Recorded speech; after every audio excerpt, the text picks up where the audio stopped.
ಇವತ್ತಿಗೆ ಜ್ಯೋತಿಷ್ಯ ಶಾಸ್ತ್ರವನ್ನ ನಾವೆಲ್ಲರೂ ಸರಳ ಆಡು ಭಾಷೆಯಲ್ಲಿ ಕನ್ನಡದಲ್ಲಿ ಸರಳವಾಗಿ ತಿಳಿದು ಆ ಜ್ಯೋತಿಷ್ಯ ಶಾಸ್ತ್ರದ ಜಾತಕದಲ್ಲಿರುವ ದೋಷಗಳಿಗೆ ಪರಿಹಾರ ಉಪಾಯಗಳನ್ನು ವಿವಿಧ ರೀತಿಯಲ್ಲಿ ಯಂತ್ರೋಪಾಸನ ವಿಧಾನಗಳಲ್ಲಾಗಲಿ, ಜಪ ತಪ ದಾನಗಳಿಂದಾಗಲಿ, ಅನೇಕ ನೈವೇದ್ಯದ ವಿಚಾರಗಳಿಂದಾಗಲಿ, ಮಂಡಲಾರ್ಚನೆಯ ವಿಧಾನದಿಂದಾಗಲಿ, ಬೇರೆ ಬೇರೆ ರೀತಿಯ ಧಾರ್ಮಿಕ ಸರಳ ಉಪಾಯಗಳನ್ನ ನಮಗೆ ಯಾರಾದರೂ ಹೇಳಿಕೊಟ್ಟಿದ್ದಾರೆ ನಮ್ಮ ಕರ್ನಾಟಕ ರಾಜ್ಯದ ಧೀಮಂತ ಜ್ಯೋತಿಷಿಗಳಾದಂತಹ ಪರಮಪೂಜ್ಯ ಶ್ರೀ ಗುಂಜೂರು ರಾಮಚಂದ್ರ ಶಾಸ್ತ್ರಿಗಳು.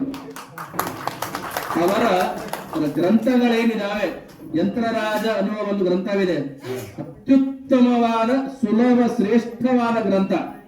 ಒಂದು ಯಂತ್ರವನ್ನ ರಚಿಸುವುದರಿಂದ ಹಿಡಿದು ಯಂತ್ರದಲ್ಲಿರುವಂತಹ ಘನಟಂಕ ದೋಷಾದಿಗಳನ್ನ ನಿವಾರಿಸಿ ಯಂತ್ರ ಶುದ್ಧಿಯನ್ನ ಮಾಡಿ ಯಂತ್ರಾಭಿಮಂತ್ರಣೆಯನ್ನ ಯಾವ ರೀತಿಯಲ್ಲಿ ಮಾಡಬೇಕು ಎಂದು ಸರಳವಾಗಿ ಹೇಳಿಕೊಟ್ಟಂತಹ ದೊಡ್ಡ ವ್ಯಕ್ತಿತ್ವ.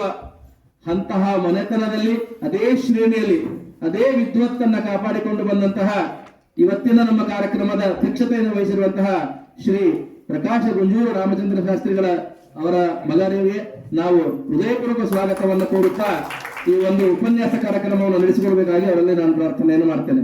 ದಯವಿಟ್ಟು ಶಾಂತ ಚಿತ್ತರಾಗಿ ಈ ಉಪನ್ಯಾಸವನ್ನು ಶ್ರವಣ ಮಾಡಬೇಕಾಗಿ ವಿನಂತಿ.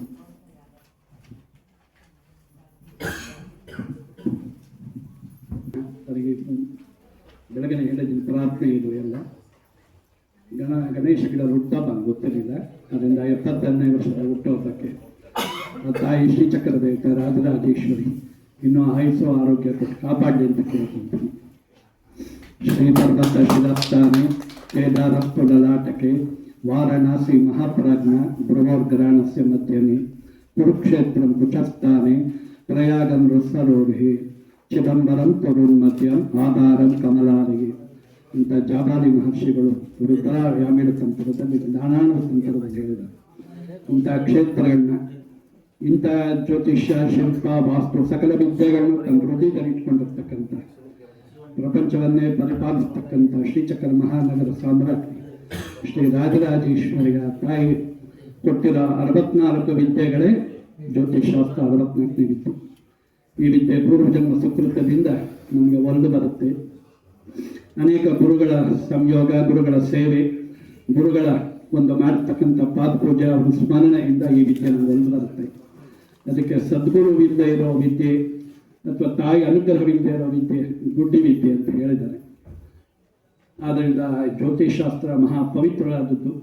ಋಷಿಮಹರ್ಷಿಗಳಿಂದ ಬಂದಿರತಕ್ಕಂಥ ಈ ಶಾಸ್ತ್ರನ ಚೆನ್ನಾಗಿ ಅಧ್ಯಯನ ಮಾಡಿ ಅದನ್ನು ಮನನ ಮಾಡಿಕೊಂಡು ಅದನ್ನು ಹೇಳೋದೇ ಉತ್ತಮ ಜ್ಯೋತಿಷ್ಕನ ಲಕ್ಷಣ ಅಂತ ಗ್ರಂಥಕಾರರ ಅಭಿಪ್ರಾಯವಾಗಿರುತ್ತೆ. ಗ್ರಹಗಳ ಮೂಲ, ಗ್ರಹಗಳ ಜನನ, ಗ್ರಹಗಳ ಪಡೆದ ಆಧಿಪತ್ಯ, ಗ್ರಹಗಳಿಗಿರ್ತಕ್ಕಂಥ ಸ್ವರೂಪ, ಅವ್ರಿಗೇನು ಕಳೆಗಳಿದೆ, ಅವರು ಹೇಗೆ ಪಡೆದ್ರು ತಾಯಿನ 1 ಲಕ್ಷ ವರ್ಷ ತಪಸ್ಸು ಮಾಡಿ ಆಧಿಪತ್ಯನ ಮನುಷ್ಯನ ಮೇಲೆ, ಪೂರ್ವ ಜನ್ಮದ ಕರ್ಮದ ಮೇಲೆ, ಇದನ್ನೆಲ್ಲ ಗಮನ ಇಟ್ಕೊಂಡು ಅನೇಕ ಬರದ ಋಷಿಮಹರ್ಷಿಗಳಿಂದ ಹಿಡಿದು ಅವ್ರ ಶಿಷ್ಯ ಪರಂಪರೆಯಾದಂದು ದೈವಾಂಶ ಸಂಭೂತರು, ಅವಧೂತರು, ಅನೇಕ ಮಹನೀಯರುಗಳಂಥ ಪುಸ್ತಕನೆಲ್ಲ ನಾವು ಓದಿ ಗ್ರಂಥಾಧ್ಯಯನ ಮಾಡಿ ತಿಳ್ಕೊಂಡ್ರೇ ಜ್ಯೋತಿಷಾಸ್ತ್ರ ನಮಗೆ ಅರ್ಥವಾಗುತ್ತೆ. ಇಲ್ಲದವರೆ ನಮಗೇನು ಗೊತ್ತಾಗಲ್ಲ. ಸುಮ್ಮನೆ ನಾವು ಜ್ಯೋತಿಷ್ ಅಂತ ಹೇಳ್ಕೊಬೋದಷ್ಟೇ, ಒಳಗಡೆ ನಮಗೇನು ಸತ್ವಾಗಿರಲ್ಲ. ನಮ್ಗೆ ಯಾವುದನ್ನು ಬಿಡಿಸಿ ಹೇಳೋದು ಬರಲ್ಲ. ಯಾಕೆಂದರೆ ಪೂರ್ವ ಜನ್ಮ ಕರ್ಮ ಅಷ್ಟು ಸೂಕ್ಷ್ಮದಲ್ಲಿರುತ್ತೆ. ಇವಾಗ ಯಾರಾದರೂ ಜಾತಕ ಕೇಳೋದು ಬಂದರೆ ಅವ್ರ ಜಾತಕದ ಕರ್ಮ ನಮ್ಮನ್ನು ಮಂಕ್ ಮಾಡಿಬಿಡುತ್ತೆ. ಅದಕ್ಕೆ ಆ ದಶ ಇದೆ, ಈ ದಶ ಇದೆ, ಅದು ಒಳ್ಳೆಯದಾಗತ್ತೆ, ಇದು ಒಳ್ಳೆಯದಾಗತ್ತೆ ಅಂತ ಹೇಳ್ತೀವಿ ಹೊರತು ಖಚಿತವಾಗಿ ಹೇಳೋಕ್ಕಾಗಲ್ಲ. ಆದರೆ ಜ್ಯೋತಿಷಾಸ್ತ್ರದಲ್ಲಿ ಖಚಿತವಾಗಿ ಹೇಳ್ಬೋದು 100ಕ್ಕೆ 100 ಭಾಗ. ಆದರೆ ಆಯುರ್ದಾಯ, ಪರಸ್ತ್ರೀ ಸಂಘ, ಕಳು ಪ್ರಶ್ನೆ, ಇದು 3 ಹೇಳಬಾರ್ದು ಅಂತ ಶಾಸ್ತ್ರ ವಚನ ಇದೆ. ಇದು 3 ಹೇಳಕ್ಕೆ ಹೋಗ್ಬಾರ್ದು. ನಮ್ಗೆ ರಹಸ್ಯ ಗೊತ್ತು, ಆದರೆ ಮಹಾ ಅನರ್ಥವಾಗುತ್ತೆ ಅಂತ ಹೇಳಿದ್ದಾರೆ. ಇಲ್ಲಿ ಕಾಲಗಣನೆ ಕೊಟ್ಟಿದ್ದಾರೆ. ಕಾಲಗಣನೆಗೆ ಕೃತ, ತ್ರೇತ, ದ್ವಾಪರ, ಕಲಿ. ಕೃತ ಯುಗೇತು ನಾರಸಿಂಹ, ತ್ರೇತಾಯುಗೇತು ರಘುನಂದನ, ದ್ವಾಪರ ಯುಗೇತು ವಾಸುದೇವಸ್ಯ, ಕಲಿಯುಗೇತು ವೆಂಕಟನಾಥ ಅಂತ ಹೇಳಿದ್ದಾರೆ. ಅಂದರೆ ಕಲಿಗದ ಪ್ರತ್ಯಕ್ಷ ದೈವ ತಿರುಪತಿ ವೆಂಕಟಾಚಲಪತಿ, ಆ ಪರಮಾತ್ಮನ ದರ್ಶನ, ತಾಯಿ ಭಗವತಿ ರಾಜರಾಜೇಶ್ವರಿ ಸೇವೆ, ಗುರು ಸೇವೆ, ಇದೆಲ್ಲ ಇಟ್ಕೊಂಡ್ರೆ ವಿದ್ಯೆ ತನಕ್ಕೆ ತಾನೇ ಬರುತ್ತೆ ಅಂತ ಕೆಲವು ಗ್ರಂಥಗಳಲ್ಲಿ ಉಲ್ಲೇಖ ಇದೆ. ಅದಕ್ಕೆ ಅನೇಕ ಶಾಸ್ತ್ರ ಗ್ರಂಥ ಅಧ್ಯಯನಗಳನ್ನ ಮಾಡಿದ್ರೆ ಮಾತ್ರ ಇದರ ಮೂಲ ತಿಳ್ಕೊಂಬೋದೇ ಹೊರತು ಮೇಲ್ನೋಟಕ್ಕೆ ಇದು ಗೊತ್ತಾಗುತ್ತೆ, ಒಳನೋಟಕ್ಕೆ ಏನು ಗೊತ್ತಾಗುತ್ತೆ. ಜ್ಯೋತಿಷ್ಯ ಶಾಸ್ತ್ರ ಹೇಳಬೇಕು ಅಂದರೆ ಯಾವುದೇ ಗ್ರಂಥಗಳು ಓದಿದ್ರು ಆ ಗ್ರಂಥಕಾರ ನಾವು ಅವಮಾನ ಮಾಡಬಾರ್ದು, ಗ್ರಂಥ ಅವಹೇಳನ ಮಾಡಬಾರ್ದು. ಅದರ ಒಂದೇ ಒಂದು ಲೈನ್ ನಮಗೆ ಬೇಕಾಗಿರುತ್ತೆ. ಆ ಲೈನ್ಗೋಸ್ಕರ ಆ ಪುಸ್ತಕ ನಾವು ತೊಗೊಬೇಕು. ಅದರಲ್ಲಿ ಏನೋ ವಿಚಾರ ಇರುತ್ತೆ, ಆ ವಿಚಾರ ನಾವು ಮನದಟ್ಟು ಮಾಡ್ಕೊಬೇಕು ಅಂದರೆ ಆ ಗ್ರಂಥ ತೊಗೊಬೇಕು. ಯಾವುದೇ ಗ್ರಂಥಕಾರ ನಾವು ಅವಮಾನ ಅವಹೇಳನ ಮಾಡಬಾರ್ದು. ಇವನೇನು ಬರ್ತಿದ್ದ ಮಗ ಇವ್ರಿಗೇನು ಗೊತ್ತು ಅಂತ ಎಲ್ಲ ಅನ್ಬಾರ್ದು. ಗ್ರಹಗಳನ್ನ ಏಕವಚನದಲ್ಲಿ ಪ್ರಯೋಗ ಮಾಡಬಾರ್ದು. ಶನಿ, ರವಿ, ಗುರು ಎಲ್ಲ ಅವ್ರವ್ರಿಗಿರೋ ಸಾಮರ್ಥ್ಯ ಅವ್ರಿಗಿದ್ದೇ ಇರುತ್ತೆ, ಅವ್ರಿಗಿರೋ ಪ್ರಭಾವ ಇದ್ದೇ ಇರುತ್ತೆ. ಸುಮ್ಮನೆ ಬುಧ ದಶನಿಗೆ 17 ವರ್ಷ, ಕನ್ಯಾ ಲಗ್ನ, ಲಗ್ನಕ್ಕೆ ದಶಮದಲ್ಲಿ ಗುರು ಇದ್ದಾನೆ, ಬುಧ ಇದ್ದಾನೆ, ಸಕ್ಷೇತ್ರಗತ, ಇದು ಭದ್ರಯೋಗ. ನೀನು ಪುರುಷಾದಾಗ 17 ವರ್ಷ ಜೋರಾಗಿ ವ್ಯತ್ಯಾಸ ಅಂದರೆ ಅವತ್ತು 17 ವರ್ಷ ಬದುಕ್ತಾವಲ್ಲ, ನೀವೇನು ಮಾಡ್ತಿದ್ದೆ?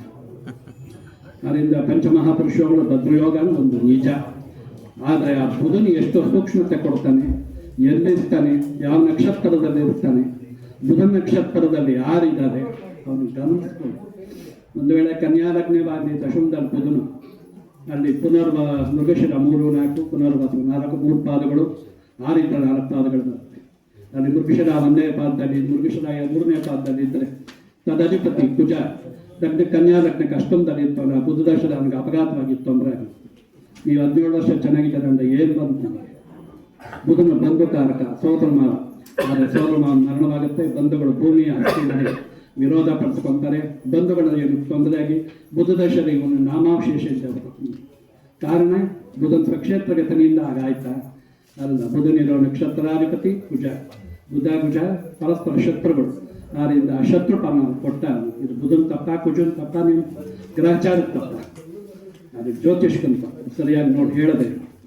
ಆದ್ದರಿಂದ ಇದು ಸೂಕ್ಷ್ಮಗಳು ತುಂಬ ಆಗುತ್ತೆ.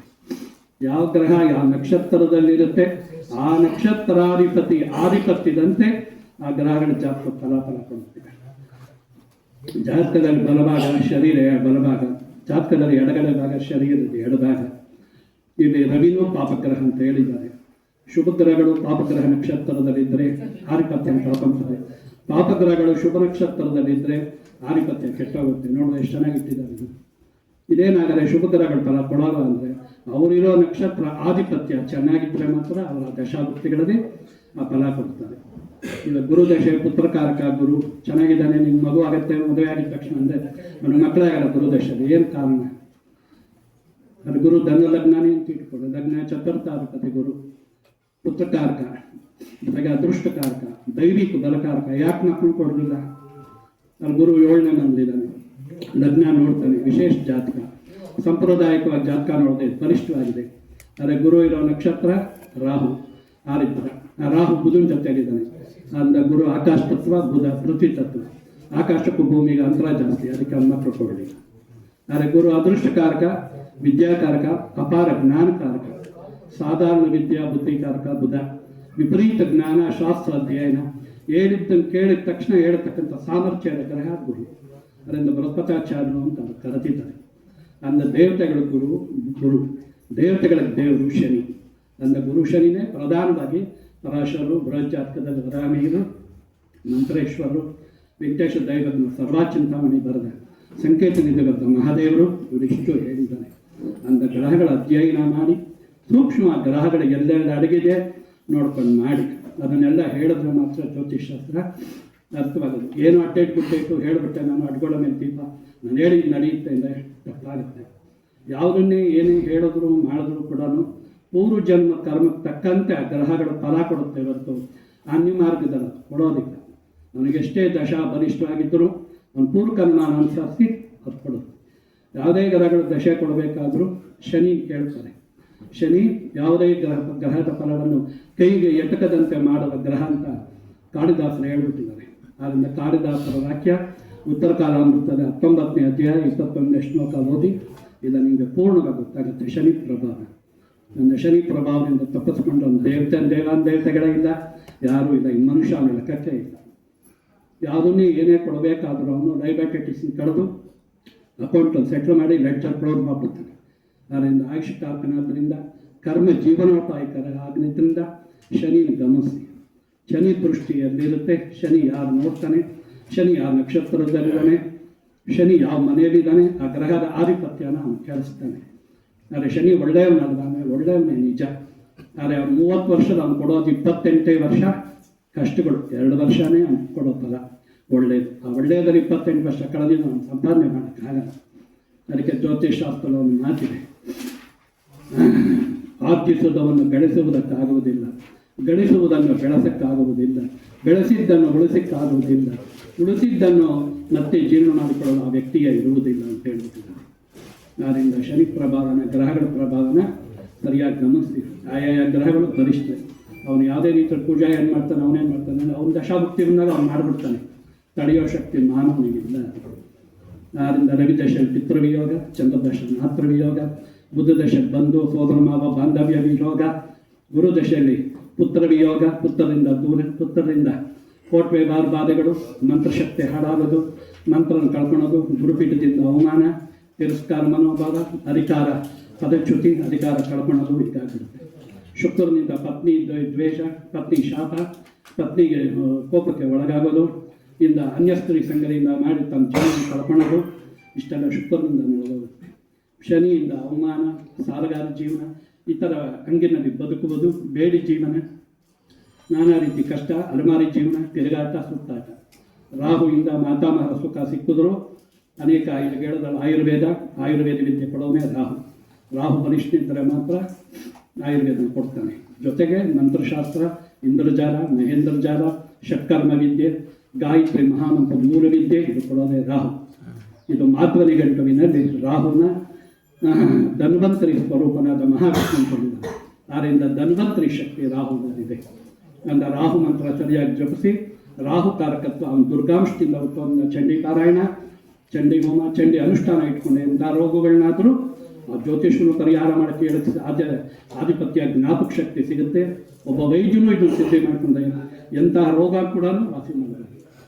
ಯಾವುದೇ ವೈದ್ಯರು ರೋಗ ಮಾಡದೇ ಇರೋದನ್ನು ಸೂರ್ಯನು ವಾಸಿ ಮಾಡ್ತಾನೆ. ಅಂದ ಸೂರ್ಯನು ಆರಾಧನೆ ಇಟ್ಕೊಂಡ್ರೆ ಇಂಥ ರೋಗಕ್ಕೆ ಇಂಥ ಚಿಕಿತ್ಸೆ ಅಂತ ಅವನ ಕೈಯಿಂದ ಒಂದು ಒಳ್ಳೆ ನೀರು ಕೊಡಲಿ ಸಾಕು, ನನ್ನ ಕೈಗುಣದಿಂದ ರೋಗಿ ಬದುಕಂತಾನೆ. ಈಗ ಜ್ಯೋತಿಷಾಸಕ ಶಕ್ತಿ ಇದೆ. ಕೇತುವಿನಿಂದ ಬ್ರಹ್ಮಜ್ಞಾನ, ನಾನಾ ದೇಶ ಪರ್ಯಟನೆ, ನಾನಾ ದೇಶ ಸಂಚಾರ, ಅನ್ಯ ಮತಾವಲಂಬಿ, ಅನ್ಯ ದೇಶ ಸಂಚಾರ, ಆಮೇಲಿಂದ ವಿರಕ್ತಿ ಜೀವನ, ಆಘಾತ ಜೀವನ, ಇದೆಲ್ಲ ಕೇತುವಿಂದ ಸಿಗುತ್ತೆ. ಅಂದರೆ ಕೇತು ಸಂಪರ್ಕ ಪಡೆದ ಗ್ರಹಗಳು ಬೀಡಾಗಿರುತ್ತೆ. ಕೇತು ಬೀಡಾದ ಗ್ರಹ. ಅವನ ಜೊತೆ ರವಿ ಇದ್ದರೆ ಪಿತೃವಂಶದಲ್ಲಿ ಪಿತೃವಂಚಿತ, ಪಿತೃವಿನಿಂದ ದೂರ, ಪಿತೃ ಹೇಳ್ಕೊಳ್ಳಾಗ್ತಕ್ಕಂಥ ಕಷ್ಟ. ಕೇತು ಶುಕ್ರ ಇದ್ದರೆ ಭಾರಿಯ ಗೈಯಾಡಿ, ಕೇತು ರಾಹು, ಶುಕ್ರ ರಾಹು ಇದ್ದರೆ ಭಾರಿಯ ಗಟ್ವಾಣಿ. ಇದರಿಂದ ಅವನು ವಿವಾಹ ಸುಖ ಇರಲ್ಲ. ನಂತರ ಕೇತು ಬುದ್ಧ ಒಳ್ಳೆ ಮಾನಸಿಕ ಶಕ್ತಿ, ಮಂತ್ರ ಬುದ್ಧಿ ಇರುತ್ತೆ. ಇಲ್ಲಿ ಬುಧನು ಬಲಿಷ್ಠ ಆದರೆ ಒಳ್ಳೆ ಬುದ್ಧಿ ಕೊಡ್ತಾನೆ. ಬುಧನು ನೀಚನಾಗದೆ ಮಾನಸಿಕ ಬುದ್ಧಿ ಕೊಟ್ಟು ಇತರಿಗೆ ಮಂತ್ರ ಪ್ರಯೋಗ ಮಾಡಿ ಜೀವನ ಹಾಳು ಮಾಡಿಬಿಡ್ತಾನೆ. ಇಲ್ಲಿ ರವಿ ಬುಧ ಬುದ್ಧಿವಂತ ಯೋಗ ಅಂತ ಹೇಳಿದರೆ ಏನರ ಬುದ್ಧಿವಂತ ಇವನು ನೋಡಿ, ಶಾಸ್ತ್ರ ಎಷ್ಟು ಸೂಕ್ಷ್ಮವಾಗಿದೆ. ರವಿ ಬುಧ ಬುದ್ಧಿವಂತ, ರವಿ ಜ್ಞಾನ ಕೊಡೋನು, ಬುಧನು ಗ್ರಹಿಸೋನು, ಬುದ್ಧಿವಂತ. ಏನರ ಬುದ್ಧಿವಂತ. ರವಿ ಬುಧ 6ರಲ್ಲಿದ್ದರೆ ಮೋಸ ಮಾಡೋದು ಬುದ್ಧಿವಂತ. ರವಿ ಬುಧ 8ರಲ್ಲಿದ್ದರೆ ವಿದ್ಯೆಯಿಂದ ಅಡಚಣೆ ಅಥವಾ ವಿದ್ಯೆಯಿಂದ ಇತರ ದುರುಪಯೋಗ. 12ರಲ್ಲಿದ್ದರೆ ವಿದ್ಯೆಯಿಂದ ಬುದ್ಧಿಯಿಂದ ಎಲ್ಲ ಕಳ್ಕೊಂತಾರೆ. ಇವ್ರನ್ನ ಶನಿ ನೋಡಿದ್ರೆ ಇತರ ಪತ್ರಗಳನ್ನ ತಿಪ್ಪಿ ಮಾಡೋದ್ರ ಅದರಲ್ಲಿ ಮೋಸ್ತಾನ. ಕುಜ ನೋಡಿದ್ರೆ ಬಂಧುಗಳಿಂದ ದೂರ, ಬಂಧುಗಳು ಮೋಸ ಮಾಡಿ ಇವನ ಆಸ್ತಿ ಲೊಟ್ಟಾಯಿಸ್ಬಿಡ್ತಾರೆ. ಗುರು ನೋಡಿದ್ರೆ ವಿದ್ಯೆ ಬುದ್ಧ ಅಂತ ಬರುತ್ತೆ, ಅದು ಇತರ ಸಾಲಾಗುತ್ತೆ. ನೋಡಿದ್ರೆ ಗ್ರಹಗಳ ಸಂಯೋಗ, ಗ್ರಹಗಳ ದೃಷ್ಟಿ ಹೀಗಿರುತ್ತೆ. ಆಮೇಲೆ ಇನ್ನೊಬ್ಬರಿಗೆ ಅವರು ಹೇಳೋದು ಪರಾಶರ ಏನಿದೆ, ವಾಟ್ ಇಸ್ ಪರಾಶರ ಏನಿದೆ ಅದರಲ್ಲಿ? ಪರ ಪ್ಲಸ್ ಪಶ್ಯಂತಿ ಪ್ಲಸ್ ಶರಃ, ಪರ ಪಶ್ಯಂತಿ ಶಿರ ಇತಿ ನಾನಾ ಶಾಸ್ತ್ರ ವಿಧಾನಂತ ಇತಿ ಪರಾಶರ ಅಂತ ಹೇಳ್ಬಿಟ್ಟಿದ್ದಾರೆ. ಆದ್ದರಿಂದ ಜಾಲದಗ್ನ ಉಪನಿಷತ್ತಲ್ಲಿ ಅದನ್ನು ಹೇಳಿದ್ದಾರೆ. ಪರಾಶರ ನಮ್ಮ ಕಲಿಯೋಕ್ಕೆ ಕೊಟ್ಟ, ಅನುಕೂಲಕ್ಕೆ ಕೊಟ್ಟ ಪರಾಶರ ಓರಾಶಾಸ್ತ್ರ ನಮಗೆ ಭಾಳ ಮುಖ್ಯವಾದದ್ದು. ಎಲ್ಲರೂ ಧನಸ್ಥಾನ 2ನೇ ಮನೆ ಅಂತ ಹೇಳಿದ್ದಾರೆ. ಪರಾಶರ 3ನೇ ಮನೆಯೂ ಧನಸ್ಥಾನ ಅಂತ ಹೇಳಿದ್ದಾರೆ. ಹೇಗೆ ಹೇಳಿದ್ದಾರೆ? ಜಾತಕದಲ್ಲಿ 3ನೇ ಭಾವ ಬಲಗೈ, 11ನೇ ಭಾವ ಎಡಗೈ. ಆದ್ದರಿಂದ ಕೈಗಳಿಂದ ಸಂಪಾದನೆ ಮಾಡೋದ್ರಿಂದ ತೃತೀಯ ಭಾವನೂ ಧನಕ್ಕೆ ಸಂಪಾದನೆ ಮಾಡಿದ್ರಿಂದ ಪರಾಶರ ಒಬ್ಬರೇ ಇದನ್ನು ಹೇಳಿದ್ರು. ಇವತ್ತಿನ ದಿನ ಪರಾಶರ ಏನು ಓರಾಶಾಸ್ತ್ರ ಸಂಚಾರ ಜ್ಯೋತಿಷ್ಕರು ತಿಳಿಲಿಲ್ಲ, ಅವಮಾನ ಮಾಡಿದ್ರು. ಅದು ಭಾಳ ದುಃಖ ಆಗುತ್ತೆ. ವಿಷಯ ತಿಳಿದೆ, ಅಧ್ಯಯನ ಮಾಡಿದೆ, ಮೂಲ ವಿಚಾರ ತಿಳಿದೆ. ಯಾವುದೇ ಜಾತಕ ಫಲ ಹೇಳಿ, ಗೋಚಾರ ಫಲ ಹೇಳಿ ಇದು ಸಂಸ್ಕಾರವಲ್ಲ, ಇದು ಯಾವುದೇ ಫಲ ಕೊಡಲ್ಲ, ಇದು ಒಳ್ಳೆಯದಲ್ಲ ಅಂತ ಗ್ರಂಥಕಾರರ ಅಭಿಪ್ರಾಯ ಇರುತ್ತೆ. ಆದ್ದರಿಂದ ಹೆಚ್ಚು ಗ್ರಂಥಗಳು ಏನೋ ಓದೋಕ್ಕಿಂತ ನೀವು ಪರಾಶರ ಹೋರ, ಬೃಹತ್ ಜಾತಕ, ಮಹಾದೇವ ಸಂಕೇತ ನಿಧಿ, ವೆಂಕಟೇಶ್ ದೈವಜ್ಞರ ಸರ್ವಾರ್ಥ ಚಿಂತಾಮಣಿ, ಮಂತ್ರೇಶ್ವರ ಫಲದೀಪಿಕ ಜಾತಕ ಮಾತಾಂಡ ಕಲ್ಯಾಣ ಬರ್ದಿದ್ದು ಇಷ್ಟು ಗ್ರಂಥಗಳು ಓದಿ ನಾನಾ ಜ್ಞಾನಿ ಆಗ್ಬಿಡ್ಬೋದು ನೀವು. ಆದರೆ ದಿನಕ್ಕೂ ನೀವು 4-5 ಜಾತಕ ಹತ್ತಿರ ಇಟ್ಕೊಳ್ಳಿ, ನಿಮ್ಮ ಜಾತಕನ ಪಕ್ಕ ಇಟ್ಕೊಳ್ಳಿ. ಅದನ್ನ ಇಟ್ಕೊಂಡು ದಿನ ತರ್ಜುಮೆ ಮಾಡ್ತಾ ನಿಮಗೆ ಬ್ರಹ್ಮಜ್ಞಾನ ಎಲ್ಲೋ ಹೊಳೆಯುತ್ತೆ. ಆ ತಾಯಿ ನಿಮಗೆ ಜ್ಞಾನ ಕೊಡ್ತಾಳೆ. ಆಗ ನಿಮ್ಮ ಜಾತಕದ ಗ್ರಹ ಎಲ್ಲೋ ಸೂಕ್ಷ್ಮದಲ್ಲಿ ಅಡಗಿರುತ್ತೆ. ಆವಾಗ ನೀವು ಅದನ್ನು ಬಿಡಿಸಿ ಹೇಳಿದ್ರೆ ನೀವು ಮಹಾಫಲ ಹೊಂದಬೇಕು. ಇನ್ನು ನಿಮ್ಮ ಜಾತಕಕ್ಕೂ ನೀವು ನೋಡ್ಕೊಂಡು ಒಂದೊಂದ್ಸರಿ ನಮ್ಮ ಜಾತಕ ನಮ್ಮ ಕರ್ಮ ಅದು ನಮ್ಗೆ ನೋಡೋಕ್ಕಾಗಲ್ಲ, ನಮಗೆ ಜ್ಞಾನ ಹೇಳಬೇಕು ಅಂತ ಇಲ್ಲ ನೋಡ್ಕೊಳ್ಳಿ. ನಿಮ್ಮ ಜಾತಕ ನಿಮ್ಮ ಕರ್ಮ ನಿಮ್ಮನ್ನು ಮಂಕ್ ಮಾಡಿರುತ್ತೆ ನಿಜ. ಆದರೆ ನೀವು ಸದ್ಗುರು ಪ್ರಾರ್ಥನೆ ಮಾಡಿ, ತಾಯಿ ರಾಜರಾಜೇಶ್ವರಿ ಪ್ರಾರ್ಥನೆ ಮಾಡಿ, ಯಾಕೆ ನಿಮ್ಗೆ ಎಲ್ಲಿದೆ ಏನು ಸೂಕ್ಷ್ಮ ಆಗಿದೆ, ಯಾವ ದಶಾಭುಕ್ತಿ ವೀಕ್ ಆಗಿದೆ, ನಿಮ್ಗೆ ಯಾರೋ ಪ್ರಯೋಗ ಮಾಡಿದ್ದಾರೆ, ಜೀವನ ಕೆಡಿಸಿದ್ದಾರೆ, ಇಷ್ಟನ್ನು ನಿಮಗೆ ತಿಳಿಸ್ಕೊಡ್ತಾಳೆ. ಅದನ್ನು ಸೂಕ್ಷ್ಮ ತಿಳ್ಕೊಂಡು ಅದಕ್ಕೆ ಪರಿಹಾರ ಮಾಡ್ಕೊಳ್ಳಿ. ನಿಮ್ಮ ಜಾತಕ ನೀವೇ ಅಭಿವೃದ್ಧಿ ಮಾಡಿಕೊಂಡು ನಿಮಗಿರ್ತಕ್ಕಂಥ ರೋಗಗಳನ್ನು ನೀವು ಪರಿಹಾರ ಮಾಡಿಕೊಂಡು. ಆದರೆ ಪೂರ್ವಾಜಿತ ಕರ್ಮ ಅಂತ ಒಂದಿದೆ, ಅದು ಎಲ್ಲರೂ ಆಟ ಆಡಿಸುತ್ತೆ. ಅದು ತಾಯಿ ಅನುಗ್ರಹ, ತಾಯಿ ಕೃಪೆ, ತಾಯಿ ಆರಾಧನೆಯಿಂದ 7ರ ಶನಿ, ಅಷ್ಟಮ ಶನಿ, ರಾಹು ಇರ್ತಕ್ಕಂಥ ಮಹಾದೋಷಗಳು, ಕುಜನಿರ್ತಕ್ಕಂಥ ಕುಜಾಷ್ಟಮ ದೋಷ, ಅಪಘಾತ ಭಯ, ಅಪಮೃತ್ಯು, ದುರ್ಮರಣ, ಇದರಿಂದ ಪಾರಾಗ್ಬೋದು. ಆದರೆ ಇದಕ್ಕಿನ್ನ ಇನ್ನೊಂದು ಕರ್ಮ ಇದೆ, ಅದು ಮಾತಾಪಿತೃಗಳ ವಂಶದಿಂದ ಅದು ಬಂದಿರುತ್ತೆ. ಇವಾಗ ಹೇಳಿದ್ರು ಯಾರೋ ಇವರು ಗಜೇಂದ್ರ ಯಾರೋ ಒಬ್ರು ಹೇಳಿದ್ರು 2 ಮಕ್ಕಳು ಜಾತಕ ಹುಟ್ಟಿದೆ ಹೀಗೆ ಅಂತ. 2 ಒಟ್ಟಿಗೆ ಹುಟ್ಟಿದೆ ನಿಜ, ಅದನ್ನು ಹೇಳೋಕ್ಕಾಗಲ್ಲ. ಆದರೆ ಆ ಜಾತಕ ಆ ಮಕ್ಕಳು ಆ ತಾಯಿ ತಂದೆಗಳಿಗೆ ಸಂಬಂಧಪಟ್ಟಿತ್ತು. ಆ ತಾಯಿ ತಂದೆಗಳ ಜಾತಕ ನೋಡಿ, ಅದರಲ್ಲಿ ಪಂಚಮದಲ್ಲಿ ಗುರು ಕೇತು ನಕ್ಷತ್ರದಲ್ಲಿ ಇರ್ತಾನೆ. ಆ ಮಗು ಕಷ್ಟಪಡುತ್ತೆ, ಆ ಮಗುವಿಂದ ಬೆಳೆದ ತಂದೆಯಿಂದ ದೂರ ಆಗುತ್ತೆ ಅಂತಾರೆ, ಅದು ದೂರ ಆಗದೆ. ಈ ಮಗು ಜಾತಕದಲ್ಲಿ ನೋಡಿ, ಆ ತಂದೆ ಜಾತಕ ನೋಡಿ, ಅದರ ಗುರು ರವಿ ನಕ್ಷತ್ರದ ರವಿ ಬಲಿಷ್ಠನಾಗಿರ್ತಾನೆ, ಅದು ತಂದೆ ಇರುತ್ತೆ ಮಗು. ಯಾಕಾಗಾಯಿತು ಒಂದೇ ಟೈಮ್ ಹುಟ್ಟಿದೆಯಲ್ಲ ಅಂದರೆ ನೋಡಿದ್ರೆ ತಂದೆ ತಾಯಿ ಜಾತಕದಲ್ಲಿ ಮಕ್ಕಳ ಜಾತಕನೇ ಹೇಗೆ ಹೇಳ್ಬೋದು. ಒಂದು ಜಾತಕ ಇಟ್ಕೊಂಡು ತಂದೆ ತಾಯಿ ಅಣ್ಣ ತಮ್ಮಂದರು ಹೆಂಡತಿ ಮನೆ ಕಡೆ ನಮ್ಮ ಕಡೆ ಎಲ್ಲ ಕಡೆನೂ ಪೂರ್ತಿ 7 ವಂಶದ್ದು ಹೇಳ್ಬಿಡ್ಬೋದು. ಅದರಿಂದ ನನ್ನ ಮಾತೃಸ್ಥಾನ 4, ಮಾತೃಗಳಿಂದ 4, ಮಾತೃವಿಂದ ಚಂದ್ರನಿಂದ 4, 4ನೇ ಅಧಿಪತಿಯಿಂದ 4ನೇ ಸ್ಥಾನ, ಇಷ್ಟು ಹೇಳಿ ಮಾತೃಸ್ಥಾನ ಹೇಳೋದು. ಇದೇ ಥರ ಪಿತೃಕಾರಕ ಪಿತೃಸ್ಥಾನ ಹಾಗೆ ಜಾತಕ ಭಾವಗಳು ನೋಡಿ ಹೇಳೋದು. ಆಮೇಲೆ ಇನ್ನೊಂದು ಹೇಳೋದು, ರಾಕೆಟ್ ಬಿಟ್ಟು ಇದೆಲ್ಲ ಆಯಿತು ಅಂತ. ಹೌದು, ಅದು ಜ್ಯೋತಿಷ್ಠದ ಆ ಶಕ್ತಿ ಇದೆ. ಅದು ಯಾರು ಜ್ಯೋತಿಷ್ಕನ್ನ ಬೆಲೆ ಕೊಡಲ್ಲ, ಜ್ಯೋತಿಷ್ಕನ ಗೌರವಿಸಲ್ಲ. ಇವನು ಜ್ಯೋತಿಷ್ಕನ ಕರೆದು ಎಲೆ ಅಡಿಕೆ ತಾಂಬೂಲ ಇತ್ತು, ಈ ಥರ ಬಿಡ್ತಾ ಇದೀವಪ್ಪ ಈ ರಾಕೆಟ್ನ ಹೇಳು ಅಂದರೆ ಖಂಡಿತವಾಗಿ ಹೇಳ್ತಾರೆ. ಆದರೆ ಅವ್ರಿಗೆ ಯಾವುದು ಈ ಥರ ಗೌರವಗಳು ಇವತ್ತು ನೋಡಿ ಪದ್ಮಶ್ರೀ ಪದ್ಮವಿಭೂಷಣ ಯಾರ್ಯಾರಿಗೋ ಸಿಕ್ತು. ಆದರೆ ಜ್ಯೋತಿಷ್ಕ ಒಬ್ಬರು ಸಿಕ್ಕಿದ್ರೆ ಎಷ್ಟು ಸಂತೋಷ ಪಡೋದು. ಒಬ್ಬ ಜ್ಯೋತಿಷ್ಕರು ಸಿಗುತ್ತೆ, ನಮ್ಮೆಲ್ಲ ಜ್ಯೋತಿಷ ಬಳಗ ಎಲ್ಲ ತೃಪ್ತಿ ಪಡ್ತಾರೆ. ಇಂಥ ಸರ್ಕಾರ ಯೋಚನೆ ಮಾಡಬೇಕು. ಇಂಥದಕ್ಕೆಲ್ಲ ಗಣೇಶಗೆಲ್ಲ ಸ್ವಲ್ಪ ಓಡಾಡಿ ಮಾಡಬೇಕು. ಇಂಥ ಫೆಡರೇಷನ್ಗೆಲ್ಲ ಗಜೇಂದ್ರ ತುಂಬ ಓಡಾಡಿ, ಯದುರಾಪುರು, ಹರಿದಾಸು ಅದೆಲ್ಲ ಮಹನೀಯರುಗಳೆಲ್ಲ ಓಡಾಡಿ ಇವತ್ತಿನ ದಿನ ವಿಶ್ವವಿದ್ಯಾಲಯ ಮಟ್ಟಕ್ಕೆ ತಗೊಂಬಂದಿದ್ದಾರೆ ಎಂದು ನಮಗೆ ಮೆಚ್ಕೊಬೇಕು. ಎಲ್ಲ ಅದಕ್ಕಿಂತ ಜ್ಯೋತಿಷ ಎಲ್ಲೋ ಬಿದ್ದೋಗದು ಒಂದು ಹೂ ತಗೊಂಬಂದು ಒಂದು ಮಟ್ಟಕ್ಕೆ ಏರಿಸಿ ಮುಡಿ ಏರಿಸಿದ ಕೀರ್ತಿ ಅವ್ರಿಗೆ ಸಲ್ಬೇಕು. ಅವ್ರಿಗೆ ತಿಂದಿನ ಮಾತಾಡೋದು ಭಾಳ ಸಂತೋಷ. ಎಲ್ಲ ಆಯ್ತು. ಇನ್ನೂ ಎಷ್ಟೋ ವಿಚಾರಗಳಿದೆ. ಗಣೇಶಕ್ಕೆ ನಾವು ನೋಡ್ತಾ ಇದ್ದಾರೆ, ಟೈಮ್ ಆಗಬೇಕು ಇರೋದು ಅಂತ. ಅದೆಲ್ಲ ಮಿಕ್ಕಿರೋ ಅದೃಷ್ಟ, ಪೂರ್ವಾಜಿತ ಪುಣ್ಯ ಇಷ್ಟೇ. ತಾಯಿ ಕೊಟ್ಟದ್ದು ಇಷ್ಟೇ. ಇನ್ನೊಂದ್ಸರಿ ಯಾವ್ದಾದ್ರು ಸಮಯ ಮಾಡಿಸ್ತಾ ಇನ್ನೂ ಹೆಚ್ಚಿನ ರಹಸ್ಯಗಳು ತುಂಬ ಇದೆ. ಜಾಮ ಶುಕ್ರ ಅಂತಿದೆ. ಶುಕ್ರನ ಆದ್ಯಂತ 12 ಭಾಗ ಮಾಡಿದ್ರೆ ಎಂಥ ಹೆಂಡತಿ ಸಿಗ್ತಾಳೆ, ಯಾವ ಸಿಗ್ತಾಳೆ ಅಂತ ಹೇಳೋದು. ಉದಾಹರಣೆಗೆ ಈಗ ಹೆಂಡತಿ ಮಲಗಿದ ಗಂಡನ ಒಂದು ದುಡ್ಡು ಕಲಿಯೋದು, ಅವ್ನ ಸ್ಥಾನಕ್ಕೋರೆ ಮೊಬೈಲಿಂದ ನೋಡೋದು, ಈಗಿನ ಕಾರ್ಯಕ್ರಮ ನೋಡೋದು, ಇದೆಲ್ಲ ಜಾತಕದಲ್ಲಿ ಹೇಳ್ಬಿಡ್ಬೋದು. ಇದು ಮಹಾ ತಪ್ಪಾಗುತ್ತೆ. ಆದರೆ ವಿದ್ಯೆ ಇದೆ. ಆದ್ದರಿಂದ ಶುಕ್ರನಿಂದ ಇಷ್ಟು ಕಲಿಬೋದು. ಆದರೆ ಮಧ್ಯಾಹ್ನ ಕಾಲಕ್ಕೆ ಶುಕ್ರ ಅಧಿಪತಿ, ಗುಪ್ತ ಪ್ರೇಮ ವಿವಾಹ, ಗುಪ್ತ ಗರ್ಭಧಾರಣೆ, ಗುಪ್ತ ಹೆಣ್ಣಿನ ಪೂರ್ತಿ ಅಳಿಸೋಗೋದು, ಇದಕ್ಕೆಲ್ಲ ಕಾರಕ ಶುಕ್ರ. ಇದು ಕಾಳಿದಾಸು ಬರೆದಿರೋ ಕಾರಕತ್ವ. ಅದನ್ನು ಚೆನ್ನಾಗಿ ಮನದಟ್ಟು ಮಾಡ್ಕೊಳ್ಳಿ. ಶುಕ್ರನ 4ರ ಶನಿ ಇದ್ದರೆ ಜನನೇಂದ್ರಿಯದಲ್ಲಿ ದೋಷ, ಶುಕ್ರನ 7ರ ಕುಜನಿದ್ದರೆ ವಿವಾಹ ಜೀವನ ನಷ್ಟ, ಶುಕ್ರನಿಗೆ 10ರಲ್ಲಿ ಪಾಪಗ್ರಹ ಇದ್ದರೆ ಜೀವನ. ಯಾವುದು ದಶಾ ನಡೆಯುತ್ತೆ ಆ ದಶಾನಾಥನಿಗೆ 4ರ ಶನಿ ಇದ್ದರೆ ಹೃದಯ ವಿದ್ರಾವಕ ರೋಗ, ಕುಜ ಇದ್ದರೆ ಅಪಘಾತ, ರಾಹು ಇದ್ದರೆ ಪೂರ್ವಾಜಿತ ಕರ್ಮದಿಂದ ಏನೋ ಒಂದು ಹಾನಿ ಆಗೋಗುತ್ತೆ, ಕೇತು ಇದ್ದರೆ ಸರ್ವತ್ರ ಹಾನಿ ಅಂತ ಹೇಳಿದ್ದಾರೆ. ಆದ್ದರಿಂದ ದಶಾಭುಕ್ತಿ ನೋಡುವಾಗ ದಶಾನಾಥನಿಗೆ 4ರಲ್ಲಿ ಯಾರಿದ್ದಾರೆ ಪಾಪಗ್ರಹ ನೋಡ್ಕೊಳ್ಳಿ. ಇದೇ ಥರ ಚಂದ್ರ ಮಾತೃಕಾರಕ. ಚಂದ್ರನ 4ರ ಶನಿ ಇದ್ದರೆ ತಾಯಿ ಕಷ್ಟ ಜೀವನ, ಕುಜ ಇದ್ದರೆ ಜೀವನಕ್ಕೆ ಧಕ್ಕೆ, ರಾಹು ಇದ್ದರೆ ತಾಯಿ ಉಂಟಿ ಜೀವನ, ಚಂದ್ರ ಕೇತು ಇದ್ದರೆ ತಾಯಿ ವೈರಾಗ್ಯ. ಇದರಿಂದ ಗ್ರಹಗಳ ಸಂಯೋಗ, ಗ್ರಹಗಳ ದೃಷ್ಟಿ, ಗ್ರಹಗಳಿಗೆ ಎಲ್ಲೆಲ್ಲಿ 4 ಕೇಂದ್ರದಲ್ಲಿ ಇರ್ತಾರೆ ಅದನ್ನೆಲ್ಲ ನೋಡ್ಕೊಳ್ಳಿ. 1, 4, 7, 10 ಕೇಂದ್ರ ಅಂತ ಹೇಳಿದ್ದಾರೆ. 1, 5, 9 ತ್ರಿಕೋಣ ಅಂತ ಹೇಳಿದ್ದಾರೆ. ಅಂದರೆ ಲಗ್ನಕ್ಕೆ ಕೇಂದ್ರ ತ್ರಿಕೋಣ ಸಂಬಂಧ ಬಂತು. ಆ ಕೇಂದ್ರ ತ್ರಿಕೋಣ ಸಂಬಂಧವೇ ರಾಜಯೋಗ. ಅಂದರೆ 4ನೇ ಸಂಬಂಧ ಮಾತೃ, 9ನೇ ಸಂಬಂಧ ಪಿತೃ, ಲಗ್ನ ತಾನು ಹುಟ್ಟು ಬಂದಿರೋದು. ಆದ್ದರಿಂದ ತಂದೆ ತಾಯಿಗಳ ಸಂಯೋಗದಿಂದಲೇ ಇವನು ಹುಟ್ಟಿರೋದು. ಇಷ್ಟು ಹೇಳ್ಬೋದು. ಇನ್ನೂ ರಹಸ್ಯ ತುಂಬ ಇದೆ. ನನಗೆ ಅವಕಾಶ ಸಿಗ್ತಾ ಹೇಳ್ತೀನಿ. ಇನ್ನು ಎಷ್ಟೋ ವಿಚಾರಗಳು ಪೂರ್ತಿ ಹೇಳಬೇಕು, ಟೈಮ್ ಇಲ್ಲ. ನನಗೆ ಆ ತಾಯಿ ಕೊಟ್ಟಿದ್ದು ಇಷ್ಟೇ ಸ್ವಾಮಿ. ಇಷ್ಟನ್ನು ಹೇಳಿದ್ದೀನಿ.